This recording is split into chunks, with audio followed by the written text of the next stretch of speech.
I think of the arts as planting a seed, and activism as being the quickest way you can get from A to B. So activism is like, this is what we're going to do. We have to do it now. This is the solution. Like, this is what we're working towards. And, there's all kinds of different solutions, but it's about action.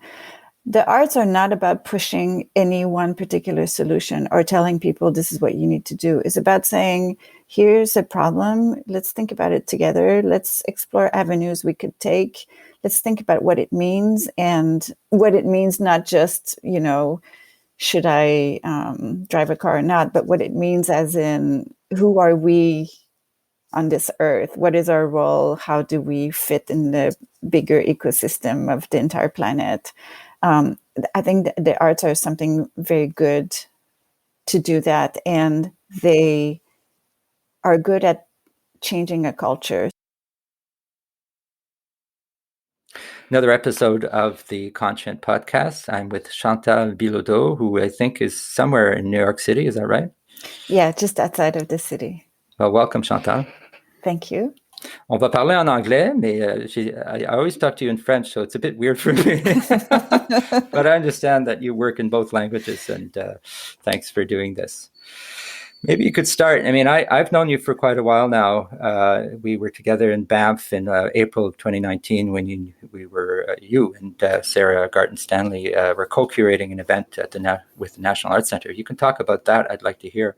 But I also admire the work you've done as an author, as a playwright, as a facilitator, as an activist. You're doing a lot of things in and around art and climate change. So thanks for that. And maybe just let the audience know, a little bit about your background and what you do. Yeah. First of all, thank you for having me. So my background is as a playwright, and that's how I got interested in all of these climate change areas. First in writing a play, and then after that, it was a process of looking for things that I was craving for and that didn't exist. And so I would take another step and create something. And that ended up being a bunch of programs under the umbrella of the Arctic Cycle, which is my organization. And then through that, I've gotten involved in a lot of other projects. The one you mentioned from the NAC with Sarah Garton-Stanley was one of them, where we, under the umbrella of a series of cycles that Sarah had been curating that look at dramaturgical issues, or do a dramaturgical investigation of a social issue, I should say. She had done one on Indigenous voices, another one on deaf, disability, and mad arts, and the third one was on climate change. And so we convened several theater leaders from all across Canada and a bunch of what we call inspirers, which was really guest speakers, to create a weekend of provocation, I guess, and invite the art sector to get more deeply involved with the climate crisis. Well, there's good reporting on the National Arts Centre website about that, and I'll put that in the episode notes for people who want to read reports, including an impact report, which is really interesting, of the last event, which was a green room. And that I learned a lot. A lot of the people I'm talking to now I met through that event. So it happened. It didn't have as much impact as I think as it could have because of COVID. But I think we're going to look back and say, oh, those brilliant people had the foresight to look at issues like ecological grief and all of the full cycle of issues that are around art, climate change. So we'll get back to that. But I want to start. You've heard, I think, episode 19, Reality. I wanted to know what your thoughts are around that notion of accepting reality and working through ecological grief. What came to you as you listened to that program? First of all, I wanted to say that it was a very interesting episode and beautiful to listen to, and it made me pause, like take a moment to really think and breathe. There are a whole bunch of variety of podcasts, but a lot of time they capture the energy of our day-to-day life. So we listen to them in the same way. And yours was a place to really stop and think. So I really appreciated that. And in terms of descriptions of reality, I don't think I've ever stopped to think about all the ways we can think about reality out there. So this was also really interesting. But I have a question for you. The one maybe definition of reality that was in there was the quantum physics one, which says that reality is not fixed until it is observed, or that it's only a series of possibilities until it is observed, which is, I think, is another way to describe some of the things you talked about, but using different definitions. Journalist Jack Miles. Reality, as defined by the Oxford Dictionary, is the state of things as they actually exist, as opposed to an idealistic or notional idea of them. Instead of being the method through which we observe a thing, reality is the nature or truth of this thing.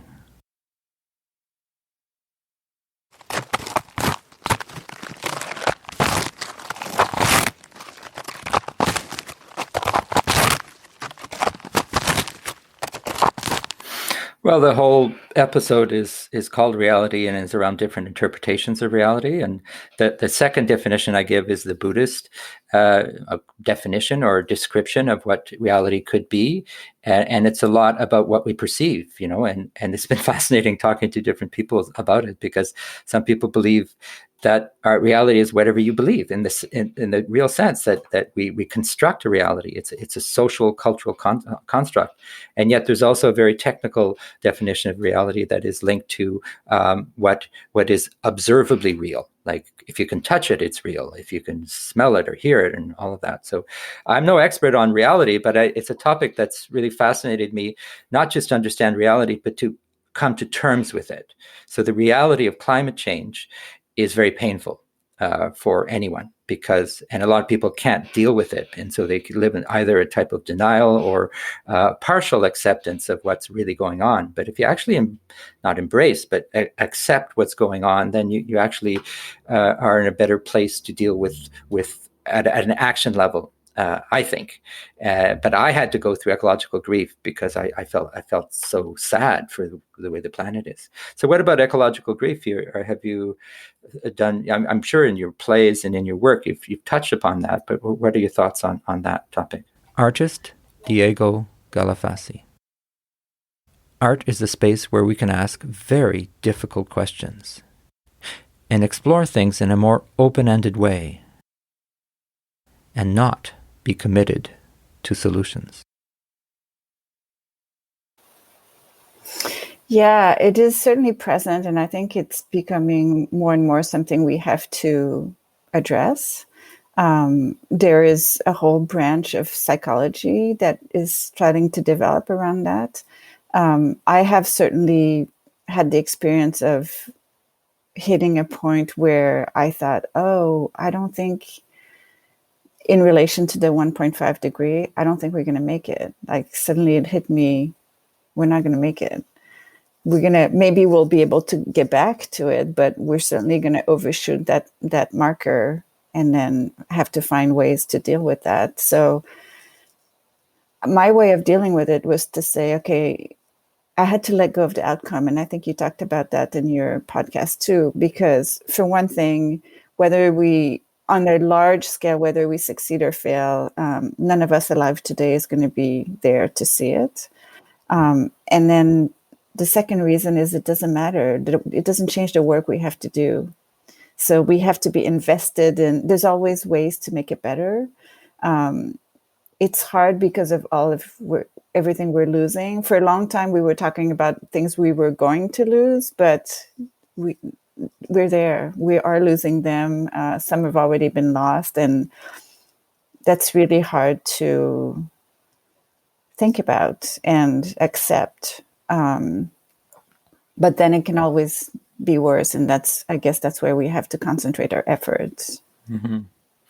Well, you're a playwright and also a facilitator, but could you tell us a bit more about your work, maybe aesthetically, what kind of issues and how you think the art form of theater can address an issue as complex as climate change? The series of plays I'm working on is at the moment, which is a really long-term project, is a series of 8 plays that are set in the 8 countries that are part of the Arctic. The first 2 are written, one set in Canada, one set in Norway, and I'm working on a third one, which is set in the US. And the two main the plays themselves are very different, but the two main themes I'm working with are interconnectedness and complexity. So, looking at exploring all the different ways that we're connected to each other, to the natural world, to the past and the future, and the complexity of this issue. And I have to say the complexity comes from the first play I wrote about Canada is set on Baffin Island. And I took a trip there first time with an idea of possibly what I was going to write. And once I was there, it completely changed. And that's where the complexity comes into play, is because I left with an idea of sort of a traditional structure for a play. And I realized when I was there that, traditional structure, you have a protagonist that is going against something and wins or loses at the end. And it was too restrictive of a perspective because it takes one slice of the problem and it ignores everything else around. And really the problem is how everything affects everything else. So I always try to think about that in how I write my plays, and both in terms of form, how can I show that in the way the play is constructed, but also in terms of content. And what do you what have been what has been the impact on audiences? How do they take away what you're trying to transmit? Because they don't necessarily have the same lived experience as you, but through the words and the metaphors and whatever language you use. I guess what I'm asking is what are you hoping the audience will take away from your plays? It changes, of course, depending on where the play is presented, and also it has changed over time. The first 2014 was the first time I presented the first play, and people would come out and feel very moved and say, "What can I do?" I'm not sure that would be as true today, because what you can do, we know a lot about what we can do, both locally and globally. I think people anywhere, there are some environmental or social justice organizations in their community, so they would have more of an idea where to go. But there was definitely a sense of, I'm moved by this. I understand my contribution to the problem. I want to do something. And this is, of course, with a play, it's not a scientific study. With a play, you only get feedback from people who are there. They talk to you on the way out, or maybe they'll write to you afterwards. So this is all anecdotal. But if I can segue into another project that I do, which is climate change theater action. This is a project we've been running since 2015. Every other year, we commission 50 plays from playwrights from all over the world.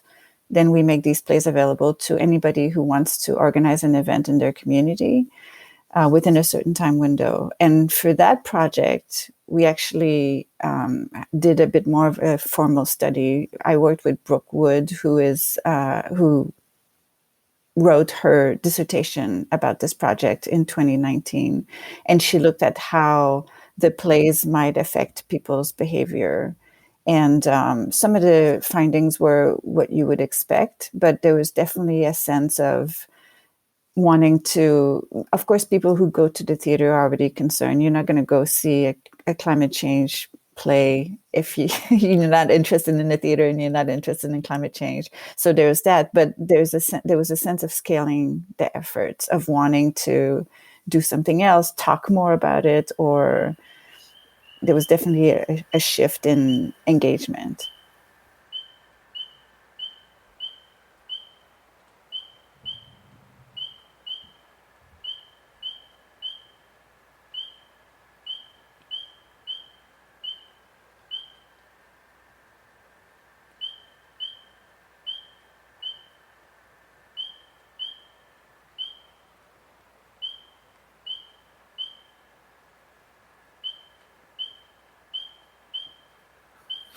Well, I'm very impressed by that project because it happens every 2 years, and then there's commission plays of 50 playwrights from around the world and a great range of perspectives, and then anyone can perform them, right? So, and you've had performances all kinds of places in big institutions and in the street and with small in families or in domestic situations. So that's a fascinating way to get people involved. They're short plays so that you can read them or you can hear them or you can experience them. But I assume that's had an impact because of the participative side of things, that people can actually get involved. Yeah, you don't need a lot of resources. You don't need a lot of experience. So the plays have gone to, of course, theaters and theater program in university, but also in universities, but also in environmental organization as part of conferences. People have read them to each other. There was a young man who his parents were having a party and he told his parents that he would read plays as part of the party. So this, it was just like, I'm going to do this and your friends are going to have to listen to it. Right. And some of the plays are sort of dystopian, anticipating our futures, but others are alternative futures, right? And what might happen that is positive, or how do we work our way through some of the barriers? And I found theater to be very powerful, and I've noticed nationally in Canada and internationally that theater artists are leaders in climate change. Not the only ones, but they're stepping up, and maybe that has something to do with the tradition of social engagement in theater. I don't know. Why are theater artists so engaged in climate change? That's funny you say that because I have found the theater to be lagging actually Oh their yeah. Well, engagement. there are some leaders anyway. Yes, more and more, and especially over the last 2 years, I feel like there has been a huge step up across the board actually, and I wonder if the COVID pandemic and the lockdowns, the enforced time to stop and think about other things have made people more aware and more wanting to engage with this. But there's been a big push for social justice, and definitely climate change is closely connected to social justice. So I think there might be something about that. And I don't know. I mean, there's a huge movement in the UK, which I think Julie's Bicycle was very influential in creating for theater artists and performance artists to get involved with this topic. And the next United Nations COP meeting is taking place in Glasgow. So that's another thing that the UK can organize around. And of course, if it's happening there, I think it trickles and it affects any other English-speaking countries. And so there's been greater engagement. Well, I took a creative climate leadership course organized by Julie's Bicycle and Eco Arts Alliance in the U.S. in Arizona right before the shutdown happened. And there's certainly movement all around the world, but I think it's a question of scale. We've started an organization, or at least a structure here in Canada, called SCALE, Sectoral Climate Arts Leadership for the Emergency, working with Seth Klein and his emergency climate unit, because there's a need to activate. I don't think we need to raise awareness the way we did 20 years ago, because most people are aware now, or those who want to be aware. But then people are figuring out, what do I do? And Julie's Bicycle is a good example, because they say, well, start in your own backyard. Measure your own impact, reduce your carbon footprint, and take it from there. Talk to others, share tools. And I think that's happening around the world. And I think the work, one of the things you've done with others is create a blog called Artists and Climate Change, which I read regularly, and I encourage people to read, because they're always very well-written, thoughtful articles and blogs about some of the issues and some of the wonderful things that are actually happening in the milieu. So maybe you could tell us a bit about how that started and what are the goals of that particular communications project, because it's really trying to get the information out there. This is actually one example of things I was looking for that didn't exist back then. I think the blog, if I remember correctly, was started in 2015. I at that time, I couldn't find very many people around me, other artists who were interested in that topic, but I was sure they were out there. And I figured they must probably have the same experience I'm having, which is feeling alone with this concern and this wanting to do things about it. So I created a blog as a way for us to find each other, and also so other people could find us. I still to this day strongly believe that the arts have a huge role to play in helping us transition through this crisis. And artists are doing wonderful things. So this is a way where they can talk about their own projects. A lot of the time it's written first person, although we do have a few writers who write about other people, but we rarely, I think, get to hear from artists in their own voice other than writers. So this is a place where they can do it. And it shows the diversity of what's being done. And hopefully, this is also another place where I don't get a lot of direct feedback. So I don't always know the impact it's having. I can track how many people read it, but every once in a while I'll get an email that says, oh, we used this to help us put together an exhibition, or this inspired us. Sometimes I think it's been used as a resource in theater classes. So it does have an impact. I just don't always know what it is. But there's a few thousand people who are subscribed, so already that's a network.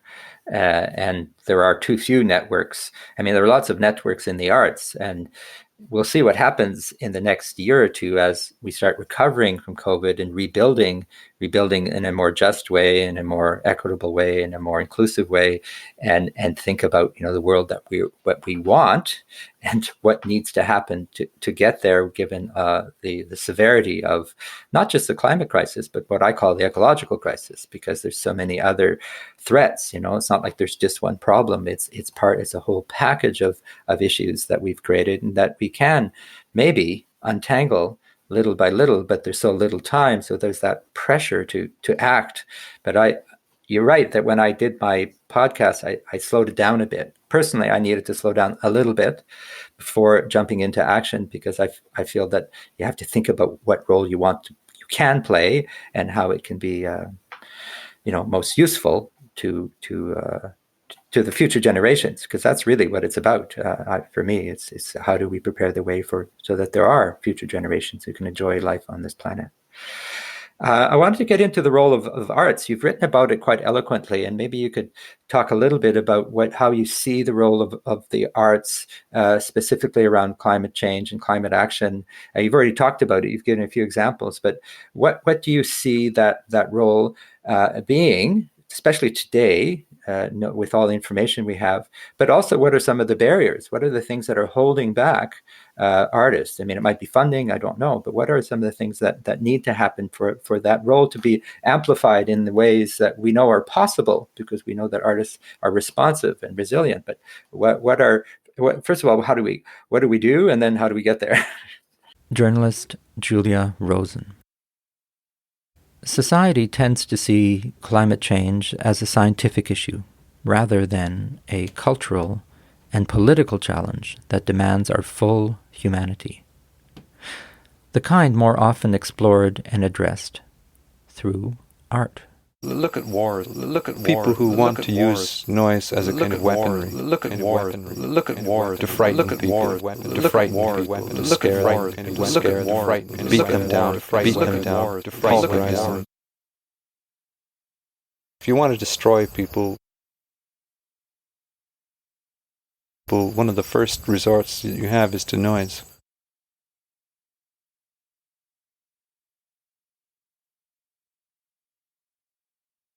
The arts have a few roles, I think. First of all, I think of the arts as planting a seed, and activism as being the quickest way you can get from A to B. So activism is like, this is what we're going to do.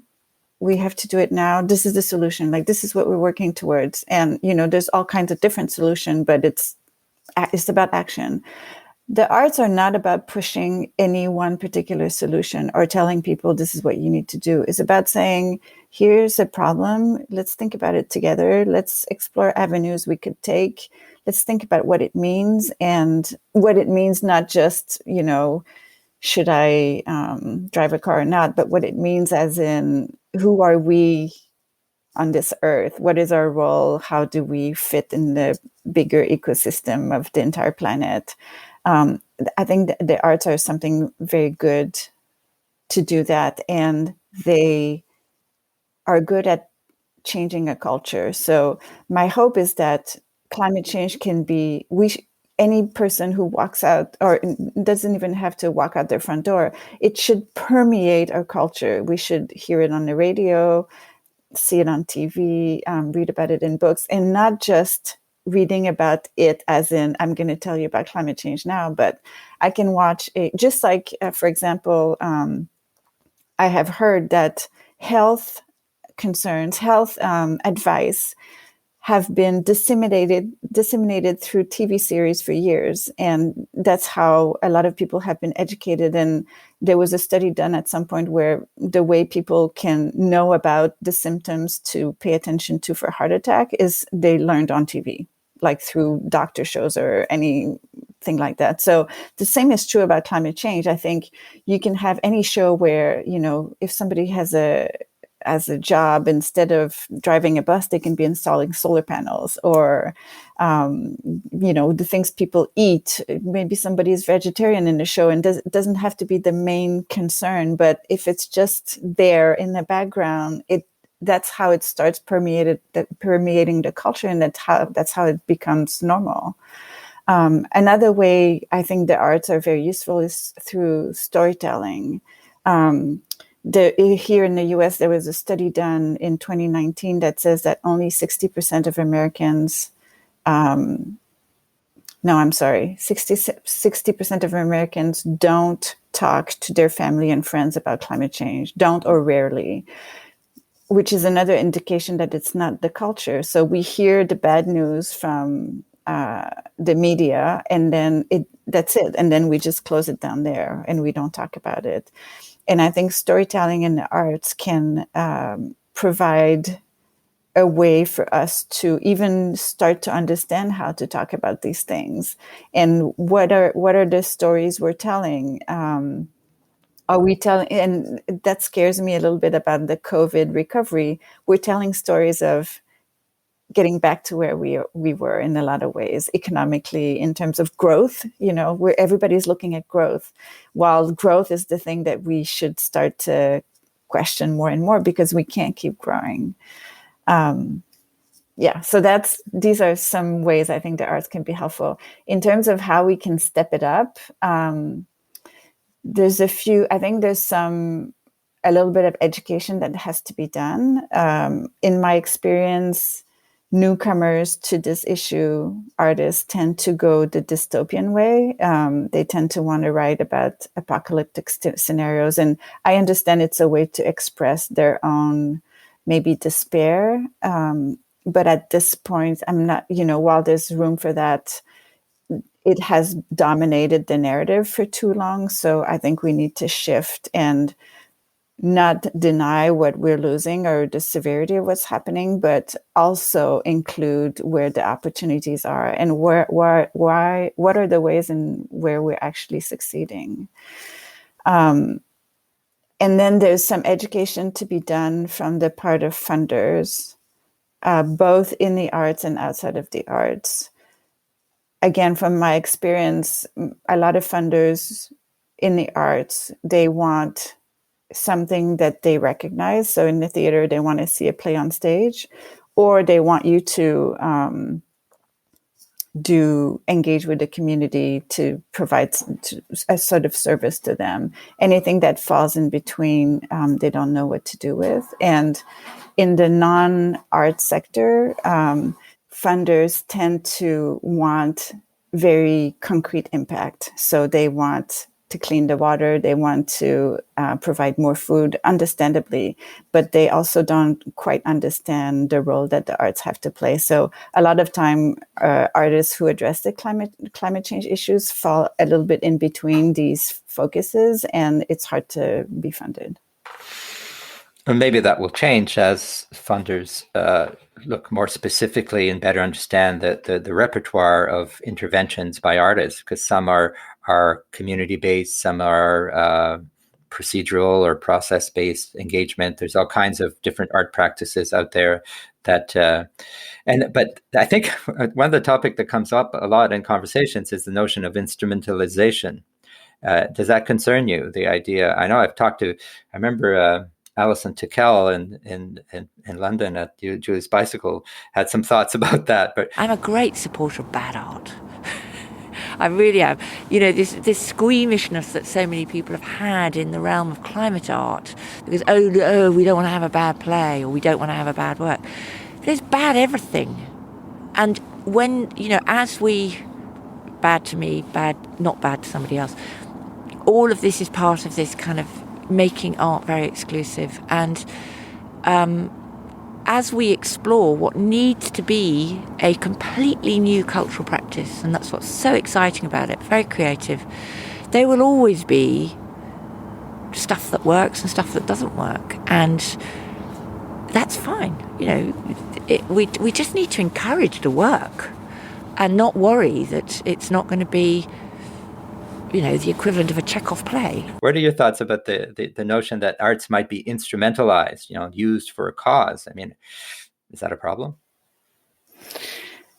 Yeah, it is if the government uses us as the to do the things that they should be doing. And also if the arts become a little bit too solution focused. Then it becomes a social service. And I think we can provide, social services, I don't think it's the primary goal. And we get co-opted to do something that we're not really meant to be doing. So, or there was a time, I think, where there was a lot of encouragement for scientists to work with artists, but it was more, they were thinking about it more in terms of visualization. So, the artist can make my science more clearly communicatable, which is, again, it's not the point. It should be more of a meeting of minds than one field serving the other. Mm-hmm. Well, what I'm hearing in my conversations is that our artists should do what they feel they can do best. And often that's creating work. But it could also be, like I talked to Anne-Catherine Lebeau in Montreal about Ecosino. So some artists will take on projects that are not creation, but that are about infrastructure or about the way that we work. And so you need all of that. But those who are creating work, I agree that they need the freedom to do what they feel is right, but they also need the information, they need the tools, they need the collaborators, and some of them don't have that. They just don't have access. And that's, I think, some of the work you're doing by making examples of artwork available through commissioning plays and writing about it and doing your own work, of course. That helps, but it's we're like at the beginning of a exponential growth, I think, of the arts community as it adapts to post-COVID climate change and other issues. And also we start to connect the dots. We start seeing that our previous behaviors and even the way we're educated have been educated is problematic. I mean, one of the reasons I'm doing this podcast is to re-educate myself. And every episode, every time I talk to somebody, there's something new that comes up, and I hadn't thought about that. And my training is this, and the reality or the truth of what's happening is something else. So and it's not that hard to adjust. You can just say, well, I'm going to leave that behind, and I'm going to adopt new ways. I mean, we can learn. So Chantal Bilodeau, it's been fun, and we could literally go on because there's things we haven't even started to talk about yet. But is there anything you would want to talk about that we haven't touched upon yet? I would just say, do it. Everybody who's listening, just do it. do whatever they feel is right, and Yes. I encourage them to work with others. And what I find is that there's actually people who've been working on this for years, here and there, who've created a body of work, and I think the funders are listening. I think artists can step up and have have some fun with other people who are equally concerned, and maybe step back once in a while, because I find that you have to push hard and step back for a bit. Push hard and step back, because if you push hard all the time, it's not only exhausting, it can be demoralizing. So you kind of, and I think you've done that as well, though you've pushed pretty hard. you've been very active, and how do you balance that out? The sort of activism engagement with the sort of personal reflection time that you need to have to stay healthy. Yeah, it's becoming harder as we get more busy, but I get energy and comfort from being around people who are doing similar work, because then I feel like, okay, I'm not alone. We're sharing these values. There's something, there's the comfort of feeling that you're part of a community that is working towards the same big goal. And then if I feel completely burned out, then I go hiking. And that helps me renew with nature and remind yourself what it's all about. Yeah, exactly. Well, thank you very much. We will talk again. Thank you.